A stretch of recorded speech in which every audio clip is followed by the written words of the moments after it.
Hi friends, Basha's கிச்சனில் இன்றைக்கி நம்ம Thursday breakfast lunch dinner menu பார்க்க போகிறோம். Thursday அன்னைக்கு பிரேக்ஃபாஸ்ட் லன்ச் டின்னரில் நான் என்ன ப்ரிப்பேர் பண்ணேன் அப்படின்றத இந்த வீடியோவில் உங்கள் கூட ஷேர் பண்ணியிருக்கேன். வாங்க பார்க்கலாம். Thursday லன்ச்சில் நான் இன்றைக்கி எண்ணெய் கத்திரிக்காய் குழம்பு செய்யலாம் அப்படின்னு பிளான் பண்ணியிருக்கேன். எண்ணெய் கத்திரிக்காய் குழம்பு செய்கிறதுக்கு இந்த மாதிரி கொஞ்சம் புளியை தண்ணியில் ஊற வச்சிடலாம். அதே மாதிரி கொஞ்சம் மசாலா அரைச்சி எடுத்துக்கணும். அதுக்கு ஒரு பேனில் ஒரு டேபிள் ஸ்பூன் அளவுக்கு கடலைப்பருப்பு போட்டு ட்ரை ரோஸ்ட் பண்ணிக்கோங்க. ஒரு 4 நிமிஷம் ட்ரை ரோஸ்ட் ஆனதுக்கப்புறமா 1 டீஸ்பூன் அளவுக்கு ஜீரகம், 3/4 டீஸ்பூன் சோம்பு, 1 டீஸ்பூன் மிளகு, அப்புறம் 1/2 டீஸ்பூன் மல்லி விதையும் சேர்த்துக்கோங்க. என்கிட்ட மல்லி பவுடராகவே இருக்குது அப்படின்றதுனால நான் அதை இதில் சேர்த்துக்கல. கொஞ்சமாக காஞ்ச வத்தல் அப்புறம் கருவேப்பிலை சேர்த்துட்டு ஒரு 4லேருந்து 5 நிமிஷத்துக்கு மீடியம் ஃப்ளேமில் நல்லா ட்ரை ரோஸ்ட் பண்ணிக்கலாம். ஜீரகம் பொரிஞ்சு வரும்போது இது இப்போ நம்ம ஃப்ளேம் ஆஃப் பண்ணி ஆற வச்சுருங்க. மசாலா ஆறிட்டு இருக்க டைமில் இந்த எண்ணெய் கத்திரிக்காய் குழம்புக்கு தேவையான கத்திரிக்காய், வெங்காயம், தக்காளியெல்லாம் அரிஞ்சு எடுத்து வச்சுக்கோங்க. இந்த குழம்புக்கு இன்றைக்கி நான் 1 வெங்காயம் 2 தக்காளி யூஸ் பண்ணியிருக்கேன். மசாலா ஆறினோடனே ஒரு ஜாரில் சேர்த்து அரைச்சி எடுத்து வச்சுக்கோங்க. இந்த பவுடரை நீங்கள் ஸ்டோர் பண்ண போகிறீங்க அப்படின்னா ட்ரையாக அரைச்சிக்கோங்க. இந்த ஃபுல் பவுடரையும் இன்றைக்கி நான் குழம்புல யூஸ் பண்ண போகிறேன் அப்படின்றதுனால தண்ணி ஊற்றி அரைச்சி எடுத்து வச்சுக்கிறேன். ஒரு கடாயில் 2 டேபிள் ஸ்பூன் அளவுக்கு நல்லெண்ணெய் சேர்த்துக்கோங்க. இப்போ நம்ம இதில் கத்திரிக்காயை சேர்த்துடலாம்.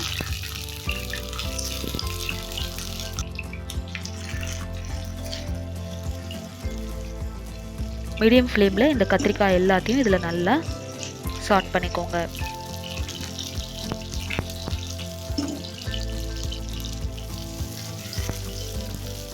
தோல் சுருங்கி இந்த மாதிரி ஆயிடணும்.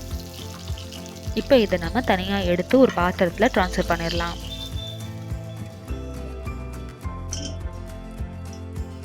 அதே கடாயில் இன்னும் கொஞ்சம் எண்ணெய் விட்டுட்டு கடுகு போட்டு தாளிச்சுக்கோங்க.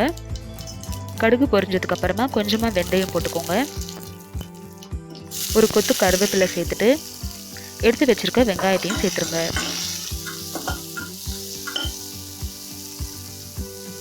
ஒரு 4 நிமிஷம் இது வதங்கட்டும். இன்னொரு பர்னரில் சாப்பாடு வெந்துட்டுருக்கு.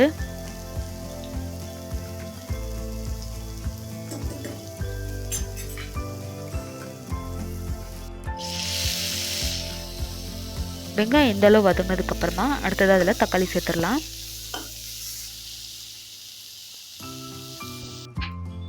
வெங்காயம் தக்காளி வதங்கிட்டு இருக்க டைமில் நம்ம இந்த எண்ணெய் கத்திரிக்காய்க்கு ஒரு சைட் டிஷ் இன்றைக்கி நான் ப்ரிப்பேர் பண்ண போகிறேன். அது ரெடி பண்ணிக்கலாம். இதுக்கு இன்றைக்கி நான் பாவக்காய் வறுவல் செய்ய போகிறேன். ஒரு பாவக்காவை நல்லா வாஷ் பண்ணிவிட்டு இந்த மாதிரி ரவுண்டாக கட் பண்ணிக்கோங்க. கட் பண்ணிவிட்டு ஒரு பீஸாக எடுத்து நடுவில் இருக்கிற விதையை இந்த மாதிரி பிரிச்சுக்கோங்க.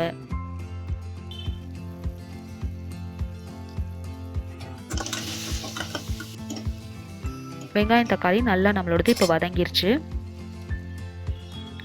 அடுத்ததாக இதில் நம்ம அரைச்சி எடுத்து வச்சுருக்கிற மசாலாவை சேர்த்துருங்க. 2 டேபிள் ஸ்பூன் அளவுக்கு மசாலா சேர்த்துட்டு கொஞ்சம் தண்ணி சேர்த்துருக்கேன்.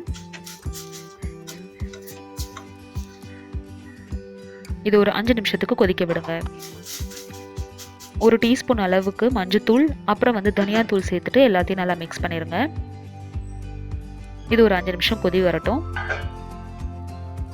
5 நிமிஷம் கொதிச்சதுக்கு அப்புறமா நம்ம எடுத்து வச்சிருக்கிற புளி தண்ணி இதில் சேர்த்துருங்க.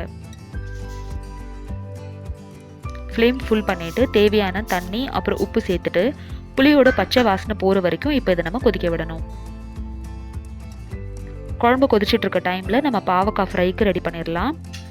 பாவக்காவை இந்த மாதிரி கட் பண்ணி எடுத்துகிட்டு கொஞ்சம் மஞ்சத்தூள், டேஸ்ட்டுக்கு ஏற்றாப்பில் கொஞ்சம் வெறும் மிளகாத்தூள், அரிசி மாவு, 1 டேபிள் ஸ்பூன் அளவுக்கு கடலை மாவு, அப்புறம் கொஞ்சம் உப்பு சேர்த்துக்கோங்க. ஒரு அரை லெமன் இந்த மாதிரி இதில் ஸ்குவீஸ் பண்ணிக்கோங்க. எல்லாத்தையும் ஃபஸ்ட்டு நல்லா பரட்டிட்டு கொஞ்சம் கொஞ்சமாக தண்ணி விட்டு இந்த மசாலாவோட எல்லாத்தையும் நல்லா பிளெண்ட் பண்ணிக்கோங்க. பாவக்காய் ஃப்ரை பண்ணுறதுக்கு ரெடி ஆயிடுச்சு. ஒரு பேனில் கொஞ்சம் எண்ணெய் விட்டு மீடியம் ஹைக்கு இப்போ இதை சூடு பண்ணிக்கலாம். மீடியம் ஃப்ளேமில் வச்சு ஒரு பாவக்காவாக இந்த மாதிரி எடுத்து வச்சுருங்க. டீப் ஃப்ரையும் பண்ணலாம். நான் இதில் கொஞ்சம் ஷாலோ ஃப்ரை பண்ணியிருக்கேன்.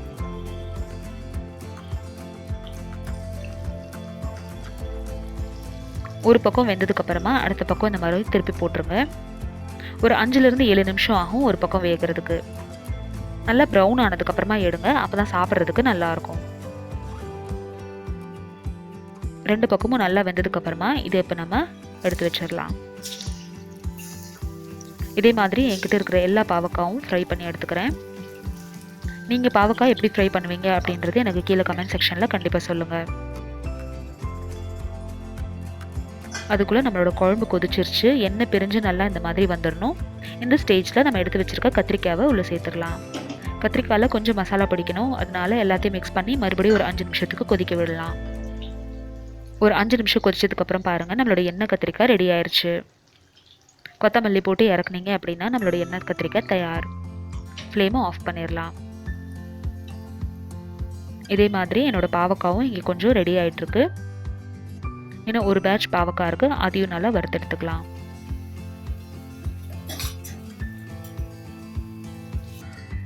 இதே மாதிரி பாவக்காய் ஃப்ரை நீங்களும் ட்ரை பண்ணி பார்த்துட்டு உங்களுக்கு எப்படி வந்துச்சுன்றது சொல்லுங்கள்.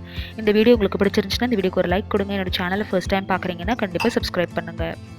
இன்றைக்கி பிரேக்ஃபாஸ்ட்டுக்கு நான் ப்ரெட் டோஸ்ட் பண்ணிவிட்டு பால் ஆற்ற போகிறேன். யூஸ்வலாக புளிக்குழம்பு செய்யும் போது கொஞ்சம் டைம் ஜாஸ்தி ஆகும். அதனால பிரேக்ஃபாஸ்ட் ரொம்ப சிம்பிளாக இன்றைக்கி நான் முடிச்சிட்டேன்.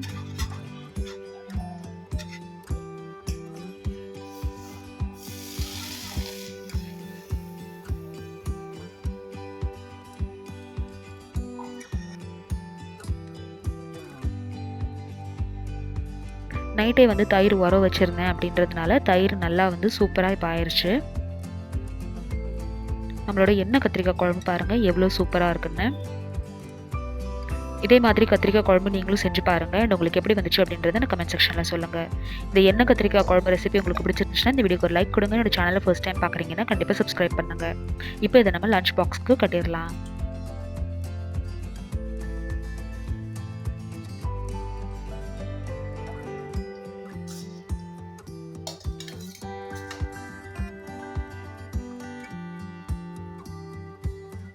ஆக்சுவலாக உங்கள்கிட்ட கலந்து தூள் இருந்துச்சு அப்படின்னா இந்த மசாலா பொடியை நீங்கள் தனியாக அரைக்க வேண்டிய அவசியம் இல்லை. டேரெக்டாகவே நீங்கள் இதில் கலந்து தூளும் சேர்த்துடலாம். இன்றைக்கி டின்னரில் நான் ரவை இட்லி செய்ய போகிறேன். அதுக்கு ஒரு கடாயில் கொஞ்சம் எண்ணெய் விட்டுட்டு கடுகு, உளுந்தம்பருப்பு, அப்புறம் கடலை பருப்பு போட்டு தாளிச்சுக்கோங்க. இன்ஸ்டண்ட்டாக செய்யக்கூடிய இந்த ரவை இட்லி வந்து நம்மளுக்கு எண்ணெய் கத்திரிக்காய் குழம்புக்கு நல்லாயிருக்கும். அதே மாதிரி கொஞ்சம் சட்னி அரைச்சிக்கிட்டிங்க அப்படின்னா அதுவும் நல்லாயிருக்கும்.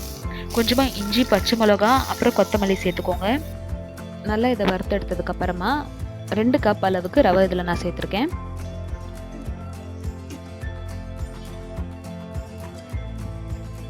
ஒரு டேபிள் ஸ்பூன் அளவுக்கு நெய், 1/2 டீஸ்பூன் மஞ்சத்தூள், அப்புறம் உப்பு சேர்த்துட்டு எல்லாத்தையும் நல்லா இந்த மாதிரி மிக்ஸ் பண்ணிக்கலாம். ரவை நல்லா வறுந்து நம்மளுக்கு ரவையோட வாசனை வரணும். அப்போ வரைக்கும் நல்லா வறுத்துக்கோங்க.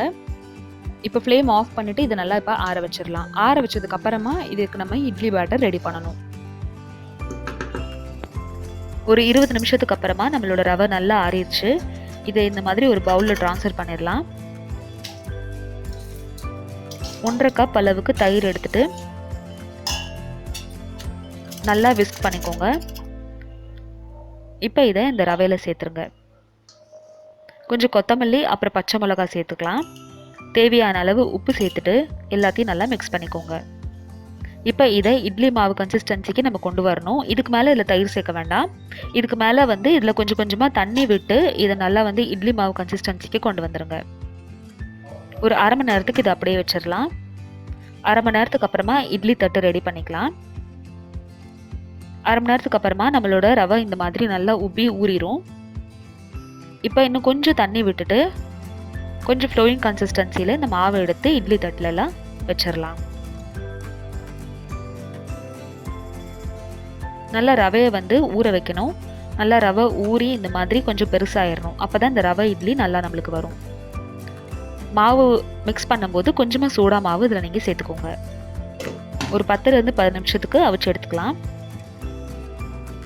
தட்டு நல்லா ஆறுனதுக்கப்புறம் பாருங்கள், நம்மளோட ரவை இட்லி இங்கே ரெடி ஆயிடுச்சு. இப்போ ஒரு ஸ்பூன் வச்சு இந்த மாதிரி இதை எடுத்துக்கலாம்.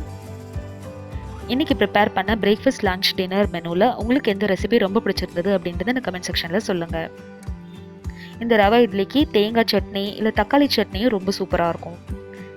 கொஞ்சமாக தேங்காய் சட்னி அரைச்சிட்டு எண்ணெய் கத்திரிக்காய் குழம்பு வச்சு இந்த ரவா இட்லி இன்னைக்கு நான் வந்து சாப்பிட்டோம். ரொம்ப நல்லா இருந்துச்சு. கண்டிப்பாக ட்ரை பண்ணி பார்த்துட்டு உங்களுக்கு எப்படி வந்துச்சு அப்படின்றத எனக்கு கமெண்ட் செக்ஷனில் சொல்லுங்கள். இந்த வீடியோ உங்களுக்கு பிடிச்சிருந்துச்சுன்னா இந்த வீடியோக்கு ஒரு லைக் கொடுங்க. என்னோட சேனலை ஃபர்ஸ்ட் டைம் பார்க்குறீங்கன்னா கண்டிப்பாக சப்ஸ்கிரைப் பண்ணுங்கள். தேங்க்யூ ஸோ மச் ஃபார் வாட்சிங். பாய்.